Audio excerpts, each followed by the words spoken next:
नमस्ते प्रणाम, हम बानी सबके छोट भी प्रकाश कुमार ओझा और हमारे वीडियो में आप सबके स्वागत बा। और वीडियो में फिर से एक बार लेके आ चुकल बानी खेसारी यादव के एक नया गाना आइला जौन गाना का नाम बा राम जाने। पहले गाना सुनिए एक बार। राम जाने हो रानी राम जाने तू जानो हर काम जाने।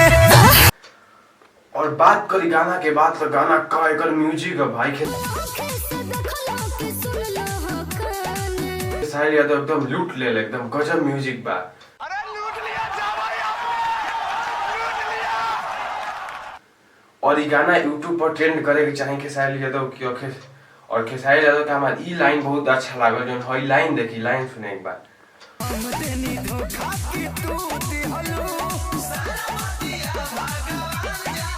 बात करी वीडियो के बाद तो वीडियो क्वालिटी बहुत एक तगड़ा बा। और गाना के एगो रच रच के लिखल बा। ई गाना लिखल बा अखिलेश कश्यप और शिल्पी राज खेसारी यादव के साथ में गईले बाड़ी। और का बेहतरीन आवाज में गईले बाड़ी शिल्पी राज। आप सबके बताई गाना कैसा लागल और कमेंट करी जा। जे भी खेसारी यादव के फैन बा एक बार जरूर बतावे गाना कैसन बा। और ये गाना यूट्यूब पर ट्रेंड करे के चाही। चलिए धन्यवाद। मिलत